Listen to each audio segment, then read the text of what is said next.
Welcome everybody to Fitness here with the Blind Strength Coach. Today we're going to be going over a fast foot fix. Now this is incredibly important for everyone who gets bogged down by staying in their shoes too much, and we can wind up having a very dysfunctional foot, and this is going to be an at-home remedy in order to help your feet get going more, and you can use this as a warm-up before you start doing some more ballistic activities that we can detail as long as you ask for it in the comments, or just as a standalone thing in order to get a little bit more activity going in your foot and help it to be more functional instead of, again, crammed into shoes all the darn time.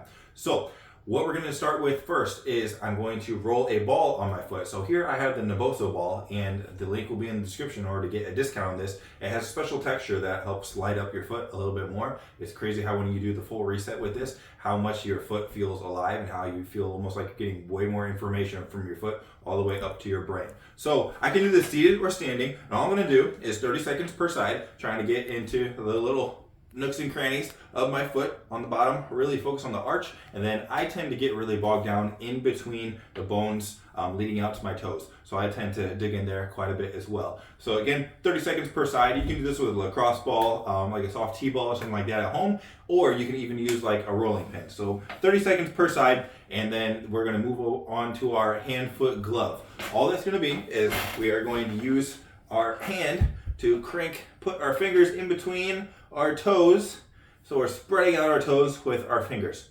Now, we have way fancier versions of this where we're going to be moving specifically in different directions, but as long as we're getting our toes spread out and then moving our foot around in different directions, twisting, turning, moving side to side, and then up and down in dorsal and plantar flexion, totally fine. Just make sure it's moving for a good 30 seconds to a minute. And again, that's going to be per foot.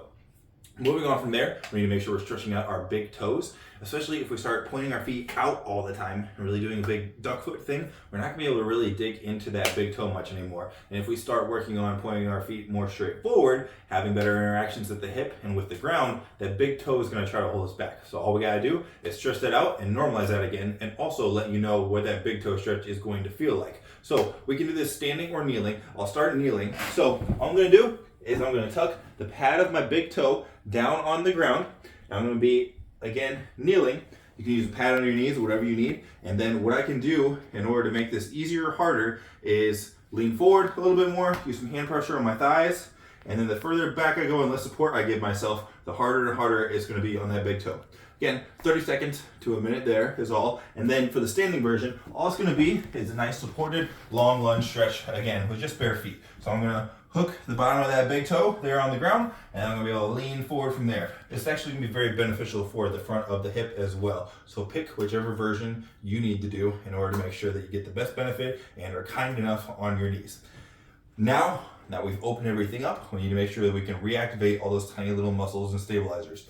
What we're going to do first is a hard hitting exercise called short foot. So normally your arch is really caved in.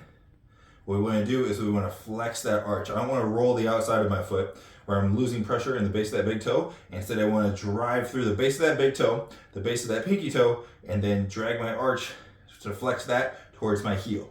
So it's 3 points of pressure: base of big toe, base of pinky toe, and heel. It's going to be very important to really dig in. Also, our toes are more opened up. So you can be thinking about spreading those toes out instead of them being all constricted in. Hold this for a good strong 30 seconds. You can also mess with doing squats or sitting in a quarter squat position, whatever works for you, especially to pass that time. Just make sure we're getting a good strong contraction in the arch and grabbing the ground with the spread out toes. Now, last thing we're gonna do is we're gonna do a little bit of balance. So you can use a chair, wall, anything like that for a little bit of stability and safety, but we just wanna make sure that we're taxing each foot, again, spreading those toes out, being able to recognize that short foot position can happen, and we're gonna be able to start working on our balance. Again, 30 seconds to a minute per side, using that balance point whenever necessary. You can also kick your other foot back for a little bit of a rudder. Work on that balance, make sure that things are actually able to activate that way. Again, we're keeping it 30 seconds to a minute per side on everything. So this whole reset, the whole circuit, could take you about 5 or 6 minutes. You can treat that like a circuit and go through it for rounds if you just want to focus on the foot. Or what you can do is move on to our training wheels and one step ahead foot strength and balance programs, which are also here on our YouTube channel. If you have any questions, please go ahead and comment those. And if you have requests for other future things to work on, especially if you have a visual impairment, go ahead and let us know as well.